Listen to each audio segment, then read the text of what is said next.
A cidade pulsava sob o calor intenso da tarde, com edifícios de vidro e aço refletindo o sol em tons dourados que queimavam a retina. As ruas transbordavam de pessoas apressadas, táxis buzinando, o cheiro de escapamento se misturando ao aroma de pastel de queijo vindo de uma barraca na esquina. O bairro financeiro era um universo próprio, isolado do caos urbano por uma bolha invisível de dinheiro e poder. Ali, os homens usavam ternos caros mesmo em dias de 40 graus, e as mulheres andavam com passos decididos, carregando pastas de couro genuíno. As conversas eram em tom baixo, mas sempre sobre cifras que representavam vidas inteiras de pessoas comuns. O restaurante estava discretamente localizado no andar 23 de um prédio de vidro escuro, acessível apenas por elevador privativo. Uma placa dourada na entrada anunciava seu nome em letras minúsculas, como se a descrição fosse sinônimo de exclusividade. As paredes eram revestidas de madeira clara, importada de uma floresta distante, e as mesas estavam espaçadas de forma que cada cliente pudesse manter conversas confidenciais sem ser ouvido pelos vizinhos. A iluminação vinha de spots embutidos no teto, criando círculos suaves de luz sobre cada mesa. Eram os únicos lugares realmente iluminados do ambiente, enquanto o resto permanecia em penumbra, como se o restaurante funcionasse em um cinema privado destinado a negócios milionários. Os garçons usavam ternos pretos com gravata branca e se moviam entre as mesas com uma elegância ensaiada que levava anos para ser aperfeiçoada. Havia algo de teatral naquele lugar, algo que sussurrava que ali dentro, histórias extraordinárias aconteciam a cada dia. Marina chegou ao restaurante naquela segunda-feira de calor opressor, como chegava há exatamente 3 anos e 2 meses. Ela tinha 28 anos, embora parecesse um pouco mais velha por causa da forma como carregava o cansaço nos olhos. Seus cabelos eram castanhos, grossos, presos em um rabo de cavalo tão aperto que às vezes ela sentia dor no couro cabeludo ao final do turno. Tinha o rosto fino, com maçãs do rosto salientes, e uns olhos que mudavam de cor dependendo da luz. Às vezes verdes, às vezes cinzentos. Seu corpo era miúdo, sem curvas exuberantes, o tipo de corpo que se tornava invisível em uma multidão. Ela vestia o uniforme padrão de todas as garçonetes do restaurante, uma blusa preta de manga comprida, um avental preto com detalhes em branco e sapatos pretos de salto baixo, que deixavam seus pés doloridos ao final de 8 horas contínuas. Seu turno começava sempre ao meio-dia, e ela já conhecia cada canto daquele espaço como quem conhece as linhas de sua própria mão. Sabia exatamente qual era a mesa mais fria, qual era a que pegava o reflexo direto do sol ao meio de tarde. Conhecia cada cliente habitual, cada preferência, cada maneira de cada um pedir as coisas. Sabia que o Sr. Augusto, um advogado que vinha toda terça, preferia peixe grelhado e um vinho branco seco. Sabia que a doutora Carolina, uma gerente de banco, sempre pedia salada sem molho e um suco detox. Sabia que o grupo de consultores que frequentava às segundas e quintas gostava de conversar alto e fazer piadas que ninguém ria sinceramente. Marina observava tudo com a discrição de um fantasma, como um espectro invisível no palco dos negócios alheios, colhendo histórias que ninguém sabia que ela possuía. Havia histórias naquele restaurante, histórias que apenas ela conhecia. Histórias de homens que chegavam sozinhos, com uma aliança brilhante no dedo anelar esquerdo, e jantavam com mulheres que não eram suas esposas. Histórias de executivas que discutiam com frieza um divórcio corporativo durante o aperitivo. Histórias de jovens estagiários que tremiam enquanto ouviam os chefes definirem seu destino profissional. Histórias de negociações que levavam ao sucesso de uns e à ruína financeira de outros. Marina era testemunha de tudo, mas permanecia muda. Sua invisibilidade era sua proteção, e ela valorizava isso. Sua vida pessoal era uma rotina previsível que se repetia como um disco riscado. Acordava às 5 da manhã em seu apartamento minúsculo de 40 metros quadrados, localizado em um bairro periférico, onde o barulho das motos começava ao amanhecer. Tomava café em sua pequena cozinha, servido em uma xícara amarelada que herdara de sua avó. O café era coado no filtro de pano, o método antigo, porque Nescafé era muito caro para seu orçamento. Depois passava 15 minutos se arrumando, escolhendo entre 2 camisetas limpas, a que tinha um pequeno furo na axila, ou a que tinha a cor um pouco desbotada. Pegava o metrô lotado, onde frequentemente levava cotoveladas de desconhecidos e inalava o odor de suor e desinfetante que impregnava o ar. O trajeto levava 50 minutos. Chegava ao restaurante sempre meia hora antes do horário, às 11h30, e começava sua rotina de verificação. Ajustava os talheres nas mesas. Certificava-se de que nenhum copo tinha marca de dedos. Testava se os pratos estavam quentes ao toque. Depois esperava pelos clientes, com um sorriso profissional pronto para ser ativado assim que alguém transpusesse a porta. Ela ganhava um salário modesto que alcançava aproximadamente R$ 2.000 por mês, considerando os dias trabalhados e as gorjetas ocasionais.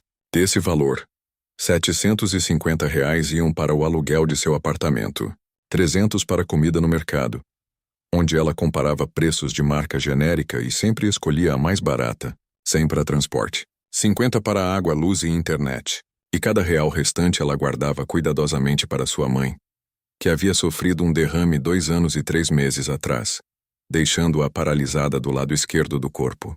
Marina visitava sua mãe todos os domingos no asilo público, onde havia tido que interná-la, uma instituição com corredores cinzentos e cheiro de desinfetante que lhe acelerava o coração sempre que entrava. Marina sonhava em silêncio, mas seus sonhos eram pequenos, contidos, apropriados para uma pessoa de sua condição. Sonhava em ter um dia livre para dormir até às 8 da manhã, sem ter que acordar com alarme. Sonhava em comer uma pizza de verdade, não aquela do mercado reaquecida no micro-ondas. Sonhava em comprar um livro novo, sem que fosse da biblioteca. Sonhava em viajar para o litoral, em colocar os pés na areia do mar. Mas a vida não lhe oferecia o luxo de sonhos grandes ou transformadores. Os sonhos dela caberiam em uma pequena caixa de fósforo.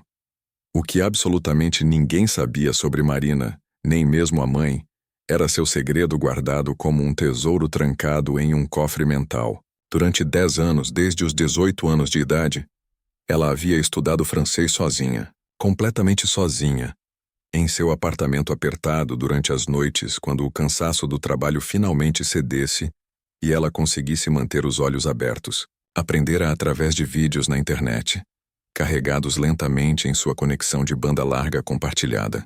Havia lido livros emprestados da biblioteca pública, desgastados de tantas leituras anteriores, com anotações de outras pessoas nas margens.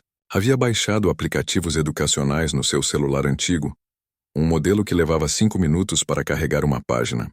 Havia feito isso durante uma década, consistentemente, sem falar a ninguém, sem pretender receber elogios ou reconhecimento. Aprender aquele idioma era a única forma que havia encontrado de viajar mentalmente para longe de sua realidade cinzenta e sufocante. Quando recitava frases em francês em voz alta, diante do espelho rachado do banheiro de seu apartamento, com as mãos apoiadas na pia de cerâmica fria, ela se sentia diferente. Sentia-se mais culta, mais refinada, mais elegante. Sentia que havia alguma beleza nela que o uniforme preto não podia sufocar completamente. Quando pronunciava as palavras com aquele sotaque que havia aprendido a imitar perfeitamente, ela se sentia próxima de um mundo que imaginava ser melhor, mais sofisticado, mais justo. Havia memorizado poemas de autores clássicos, entendendo perfeitamente cada nuance da linguagem, dominando a gramática com uma precisão quase obsessiva. Conhecia as regras de concordância, as conjugações verbais em todos os tempos, as expressões coloquiais que só um falante nativo conheceria. Mas ninguém no restaurante sabia disso. Ninguém na sua vida conhecia aquela versão de Marina que existia dentro de sua mente. Uma Marina sofisticada e culta que habitava um universo paralelo, acessível apenas através de uma porta que ela abria sozinha todas as noites. Naquele dia específico, uma segunda-feira de novembro, tudo começou exatamente como sempre começava. Os primeiros clientes chegaram por volta do 12:30, quando o movimento começava a esquentar. Eram gerentes, consultores, pessoas que falavam alto e ocupavam muito espaço como se tivessem direito a mais ar do que os outros. Marina servia com eficiência mecânica, com um sorriso profissional que havia aperfeiçoado ao longo dos anos, invisível como sempre, um fantasma em uniforme preto. Por volta das 14h, quando o restaurante estava em seu pico de movimento, chegou um grupo de 3 homens. Um deles era notavelmente diferente dos outros 2. Trajava um terno impecável em tom cinza chumbo, feito sob medida, cortado de forma que ressaltava os ombros largos e a cintura fina. A camisa era de linho branco importado, com pequenos botões de madrepérola. No pulso esquerdo brilhava um relógio que provavelmente custava mais do que Marina ganhava em um ano de trabalho duro. Seus cabelos eram pretos, lustrosos, penteados para trás com uma precisão militar, sem um fio fora do lugar. Havia algo em seu rosto que transmitia autoridade absoluta. Uma segurança que apenas o dinheiro e o poder conseguem gravar nas feições de um homem. Seus olhos eram escuros, quase negros, e quando piscava, fazia isso de forma controlada, como se cada movimento fosse ensaiado. Era o tipo de homem que entrava em um lugar e o ambiente parecia mudar de frequência, como se todos ao seu redor ajustassem involuntariamente sua energia. Os outros dois homens se sentavam ligeiramente atrás dele durante toda a refeição, como se estivessem em órbita ao redor de um planeta. Marina aproximou-se da mesa com o cardápio em mãos, seguindo o protocolo estabelecido. O homem de terno cinza levantou os olhos por um breve segundo e a avaliou rapidamente, como quem examina um objeto no mercado para decidir se vale a pena levar. Depois devolveu o olhar ao cardápio, descartando-a mentalmente. Os três homens conversavam entre si sobre números, porcentagens, estratégia de mercado, fusões e aquisições. Marina tomava nota dos pedidos com a caneta pequena que guardava no bolso do avental, escutando atentamente cada palavra, pronta para servir sem ser notada.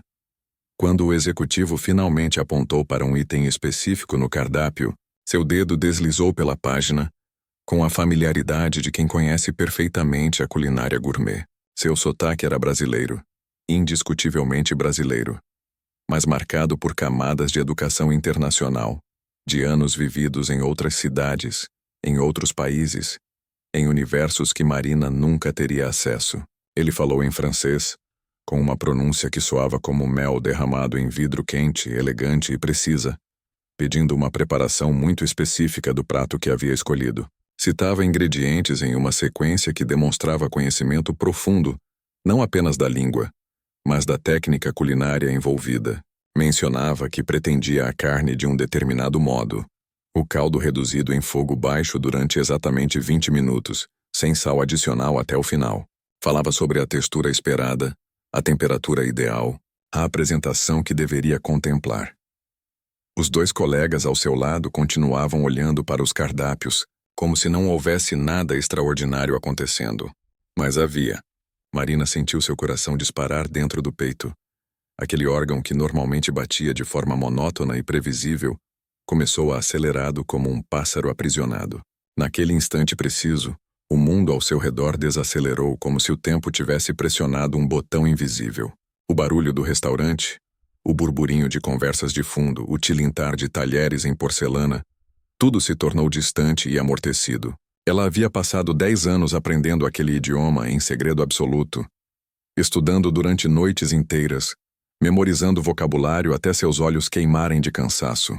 E agora, diante daquele homem que claramente a havia escolhido para testar, para verificar se ela era mais do que apenas um uniforme preto, havia uma chance. Uma oportunidade minúscula, quase imperceptível, mas real e pulsante. Marina abriu a boca, e as palavras saíram com uma pronúncia tão perfeita quanto a dele, talvez até mais natural porque aquelas palavras vinham de um lugar mais profundo, de um coração que havia derramado lágrimas estudando sozinha. Não apenas entendeu cada palavra que ele havia dito, mas respondeu com elegância que vinha de dentro, confirmando o pedido com detalhes precisos, sugerindo um vinho que combinaria perfeitamente com aquela preparação específica, citando características do vinhedo com propriedade que surpreenderia qualquer sommelier. Falou sobre as notas de frutas vermelhas, sobre o corpo do vinho, sobre como a acidez iria cortar perfeitamente a gordura da carne. Sua voz era firme, calma, refinada. O homem de terno cinza congelou. Seus olhos se ampliaram. As pupilas se dilataram. E por um breve momento algo mudou em sua expressão. Era como se um código oculto tivesse sido ativado.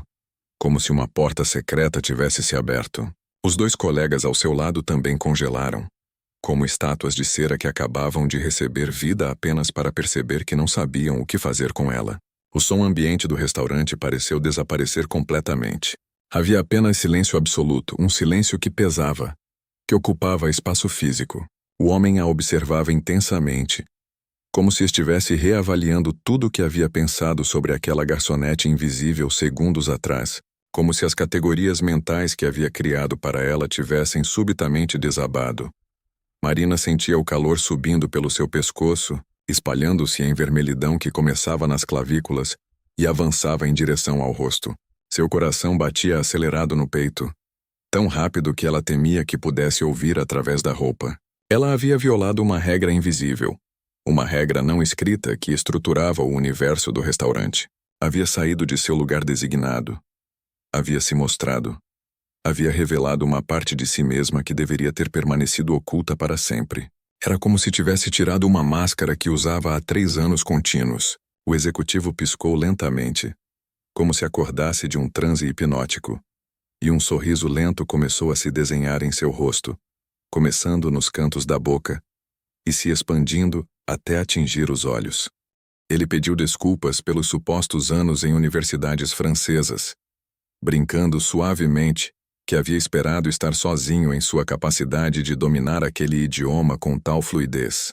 Havia algo diferente em seu tom agora, uma certa vulnerabilidade que não estava presente segundos atrás. Ele se apresentou como Ricardo e revelou que havia vivido em Paris durante 5 anos, trabalhando como analista sênior em uma consultoria internacional.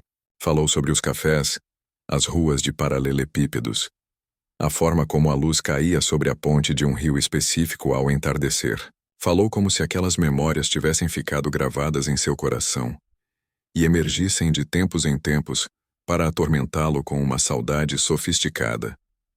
Marina tomou nota de cada palavra, mantendo-se profissional. Mas internamente ela estava se desintegrando. O homem havia notado que ela era inteligente.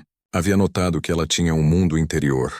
Havia notado que ela existia de verdade, não apenas como um reflexo de seu avental preto. Ele perguntou pelo seu nome e quando ela respondeu Marina, ele repetiu como se o nome tivesse um gosto especial na língua. Perguntou há quanto tempo ela trabalhava ali e ela respondeu 3 anos. Perguntou se ela havia estudado na França.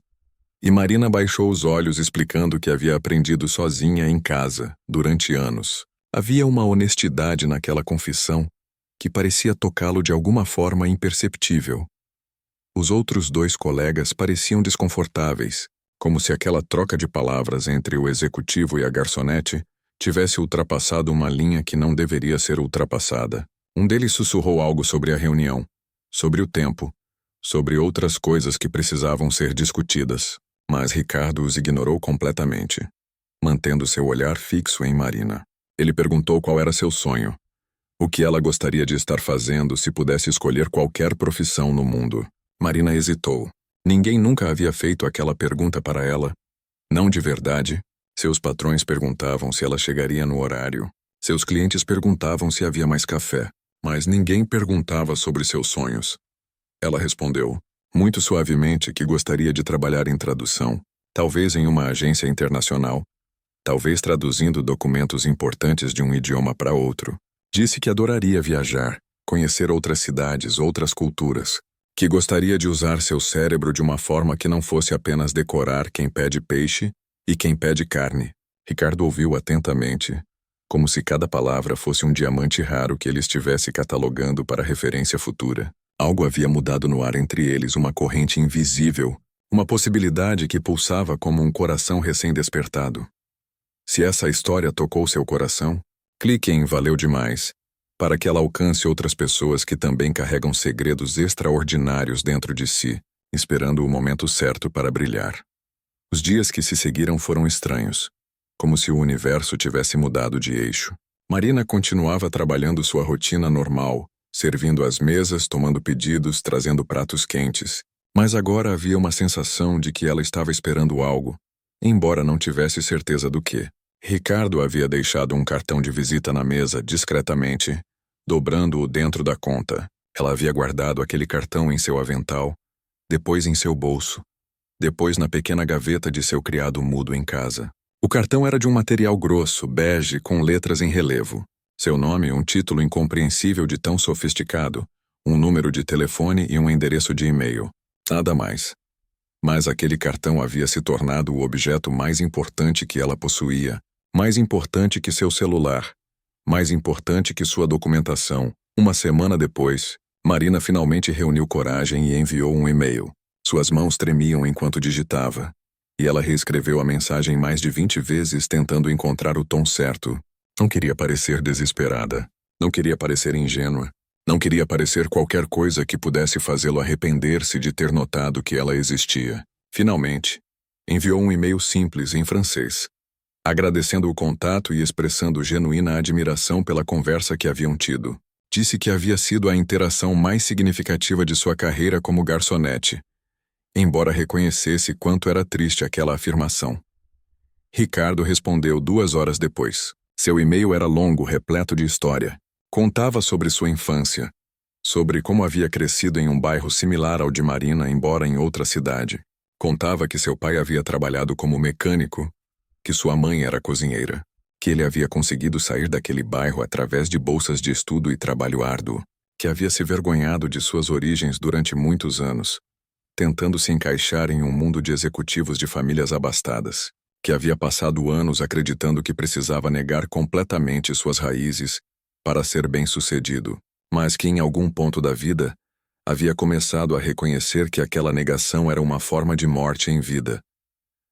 Ele escrevia que havia visto algo em Marina que o havia assombrado nos dias seguintes. Via a si mesmo, não apenas em sua elegância inata e sua inteligência, mas em sua coragem silenciosa. Dizia que raros eram os momentos em que alguém revelava sua verdadeira natureza diante de um estranho, particularmente quando aquele estranho era alguém com poder, que a maioria das pessoas se escondia, se diminuía, se tornava invisível quando enfrentava a autoridade. Mas ela não havia feito isso. Ela havia se iluminado, havia se expandido, havia deixado sua luz brilhar de forma tão natural quanto o sol nascente. Marina leu aquele e-mail várias vezes, sentada em seu apartamento minúsculo, na beira de sua cama de solteiro com colchão macio demais. Suas mãos tremiam enquanto lia as palavras na tela do seu celular antigo, as lágrimas caindo lentamente pelo seu rosto. Ninguém nunca havia escrito nada assim para ela. Ninguém nunca havia visto sua coragem onde ela mesma apenas via sobrevivência. Respondeu também com honestidade contando sobre sua mãe, sobre seus 10 anos estudando sozinha, sobre como havia tentado se tornar invisível porque isso era mais seguro do que tentar ser vista. Começaram a trocar e-mails regularmente. Não havia nada inapropriado naquelas mensagens, mas havia uma profundidade que transcendia profissionalismo. Ricardo perguntava sobre seus livros favoritos, seus filmes preferidos, suas esperanças mais secretas. Marina perguntava sobre sua vida, suas cicatrizes, o que o assombrava nas noites de insônia. Ele contava que havia chegado ao topo de sua profissão, mas que se sentia vazio, como se tivesse conquistado um prêmio que não significava nada. Que havia relacionamentos que terminavam porque as mulheres queriam o dinheiro, o status, mas não queriam o homem debaixo do terno cinza. Marina percebeu que havia desenvolvido sentimentos por ele, sentimentos que aterrorizavam e excitavam em igual medida. Ele era seu cliente em um restaurante. Ele era um executivo de uma classe completamente diferente. Ele era casado. Embora tivesse mencionado brevemente que era um casamento sem emoção, uma fusão corporativa que havia sido formalizada diante de um juiz de paz. Havia tantas razões pelas quais aquilo era impossível, errado, um caminho que terminaria em desastre, mas no fundo, Marina tinha começado a acreditar que talvez ela merecesse um pouco de desastre, um pouco de caos, um pouco de verdade.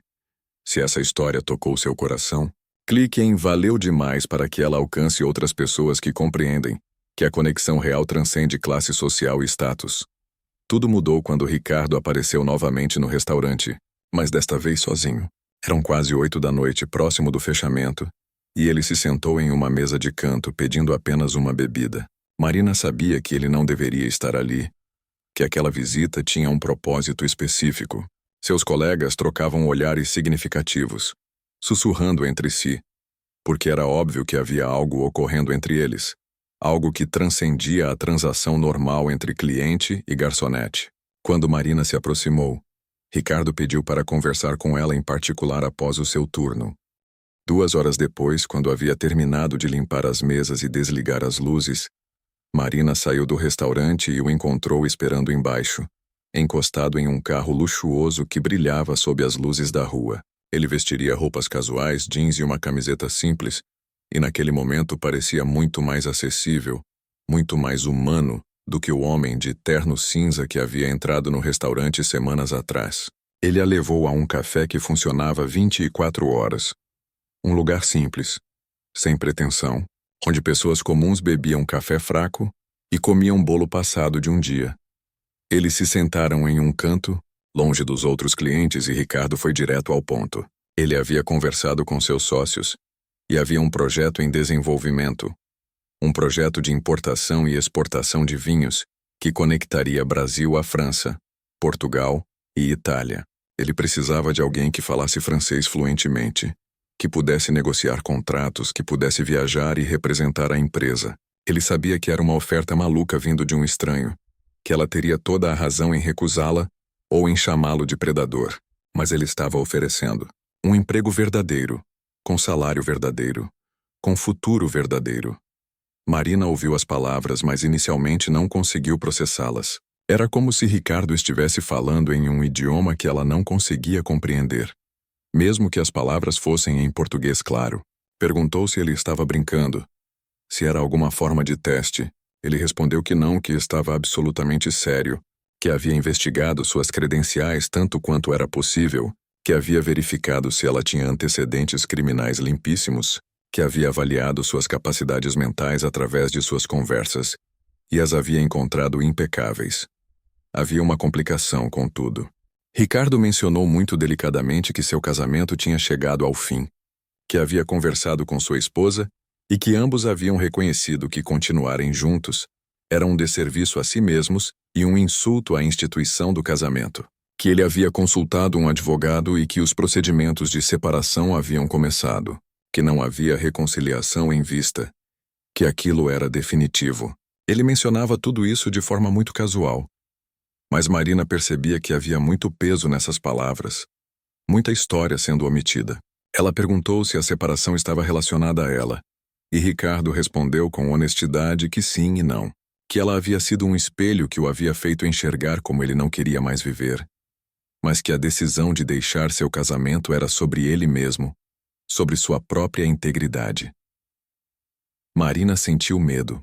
Aquela situação havia se tornado perigosamente próxima de algo que ela não conseguia controlar. Ela dizia que precisava pensar, que não podia simplesmente deixar seu emprego e embarcar em uma aventura corporativa com um homem que mal conhecia. Ricardo concordou, dizendo que havia pensado naquilo, que havia reservado um apartamento para ela na cidade, que ela poderia mudar-se, começar a trabalhar em um escritório durante o dia, e que no período de 3 meses ele queria que ela avaliasse se aquilo funcionava para ela. Se não funcionasse, ele a ajudaria a encontrar outro emprego, outro lugar para morar, sem pressão, sem obrigação. Mas havia uma camada oculta naquela oferta, uma camada que pulsava silenciosamente debaixo das palavras bonitas. Ricardo a amava. Não havia nenhuma forma de negar aquilo. E Marina, embora tivesse medo, embora duvidasse de si mesma, também o amava. Era um amor que havia crescido através de e-mails tarde da noite, através de palavras cuidadosamente escolhidas, através de 2 pessoas que se reconheciam uma na outra como almas que haviam passado muito tempo sozinhas. Se essa história tocou seu coração, clique em "Valeu demais", para que ela alcance outras pessoas que enfrentam decisões que podem transformar completamente suas vidas. Marina aceitou. Aquela decisão mude toda a trajetória de sua vida em apenas 24 horas. Ela comunicou sua demissão ao gerente do restaurante, que a tratou como se ela estivesse cometendo traição. Ele disse que nunca conseguiria outro emprego tão bom, que era uma tola por sair, que ninguém mais a contrataria sem referências. Ela pegou suas coisas, um par de sapatos extras e uma blusa que havia deixado no vestiário, e saiu do prédio por aquela porta que havia atravessado todos os dias por 3 anos. Algo dentro dela sabia que nunca voltaria.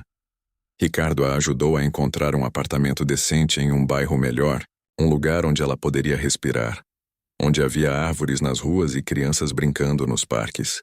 Ela começou a trabalhar no escritório da empresa em uma posição que não tinha título exato, mas que envolvia tradução, negociação e representação. Seu primeiro mês foi aterrorizante. Ela estava cercada por pessoas com doutorados, com conexões familiares em indústrias internacionais, com experiências de vida que transcendiam seu entendimento. Mas ela era inteligente e era trabalhadeira, e havia algo em sua humildade que as pessoas respeitavam. Ricardo, quanto ao seu casamento, como havia prometido, finalizou os procedimentos legais de forma discreta. Sua ex-esposa não contestou nada, parecendo tão desejosa de terminar aquilo quanto ele. Houve um momento de culpa que o assombrou durante semanas, uma sensação de que ele havia fracassado em um comprometimento que havia feito. Mas, gradualmente, conforme passava mais tempo com Marina, conforme via sua transformação de uma garçonete invisível para uma profissional competente, aquela culpa começou a se desvanecer, substituída por uma certeza de que havia tomado a decisão certa. 3 meses depois, Marina era a gerente de um setor inteiro. 6 meses depois, ela havia expandido os negócios para a Itália e Portugal. 1 ano depois, ela havia viajado para a França, havia pisado nas ruas de Paris que Ricardo havia descrito, havia visto a ponte que ele havia mencionado ao entardecer, e havia entendido completamente por que aquelas memórias o haviam assombrado. Ela tinha enviado uma foto da ponte para sua mãe no asilo, mostrando a imagem no celular novo que havia comprado. Sua mãe, mesmo com o lado esquerdo do corpo ainda paralisado, havia sorrido, havia aprendido a dizer Paris com a boca que ainda funcionava, e aquele sorriso havia valido cada sacrifício. Mas havia a questão do que as pessoas diriam.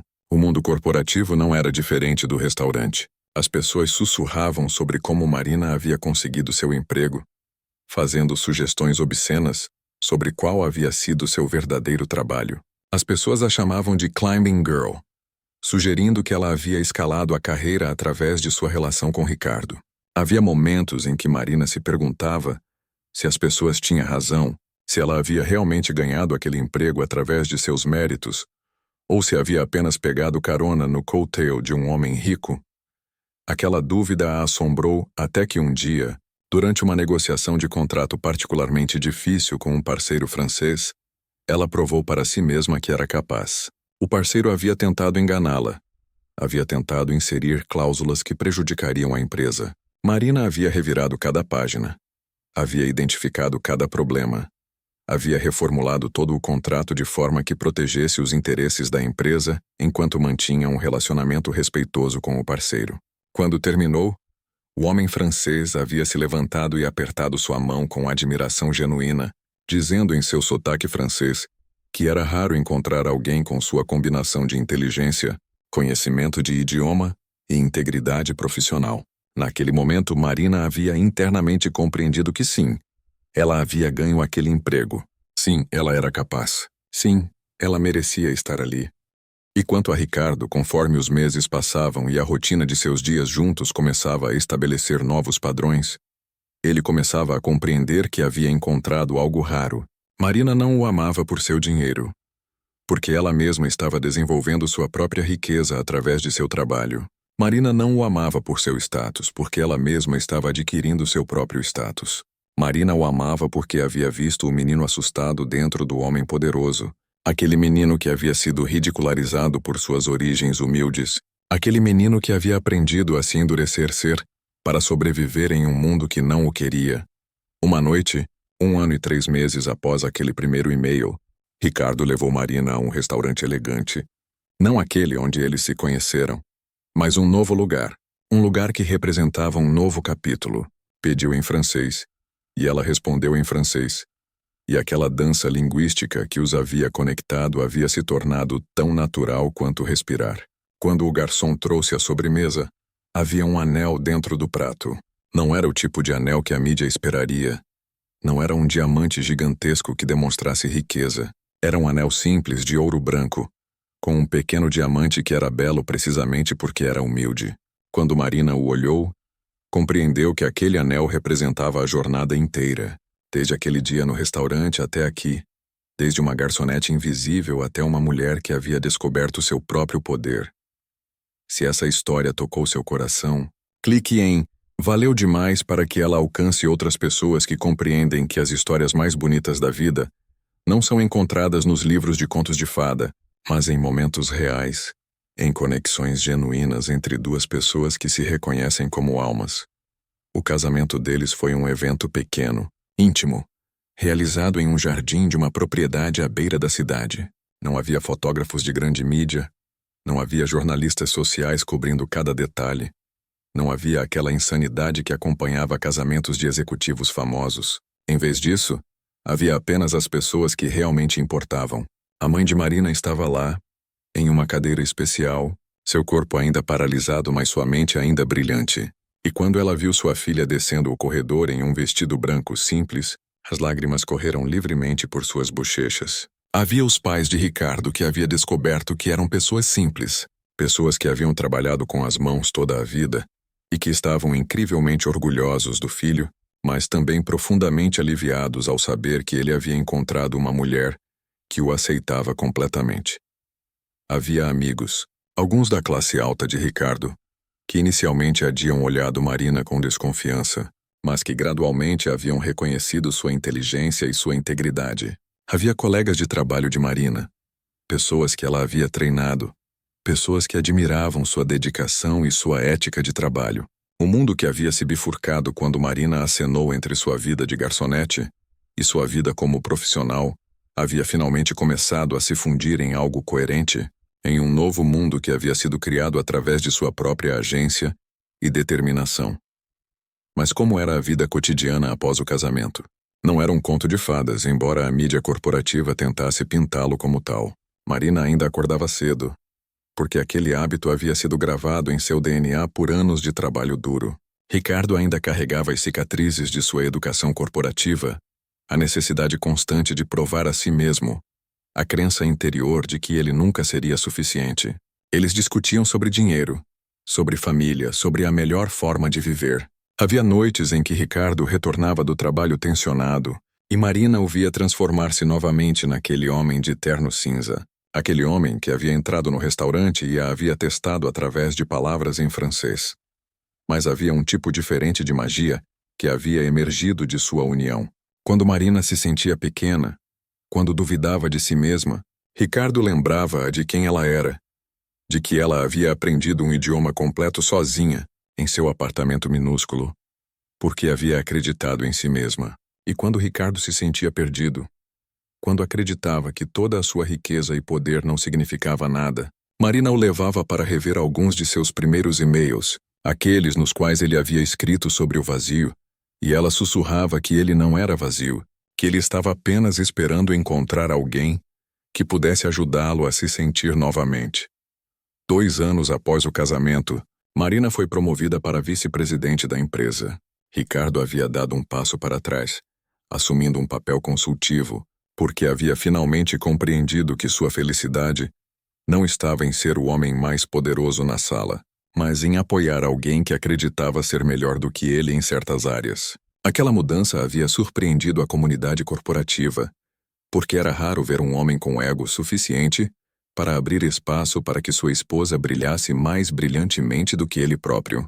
Mas Ricardo havia aprendido algo importante com Marina.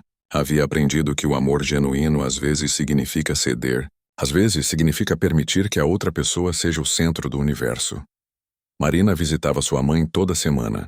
Sua mãe havia começado a melhorar lentamente, graças a um novo tratamento e a fisioterapia consistente, e havia comunicado através de palavras cuidadosamente formadas, que estava orgulhosa demais para colocar em palavras. Marina havia contratado uma enfermeira particular para cuidar dela, havia mudado sua mãe de volta para um apartamento pequeno e caloroso, onde havia fotografias de Marina penduradas nas paredes, onde havia a memória de uma vida inteira de trabalho duro sendo finalmente reconhecida como significativa.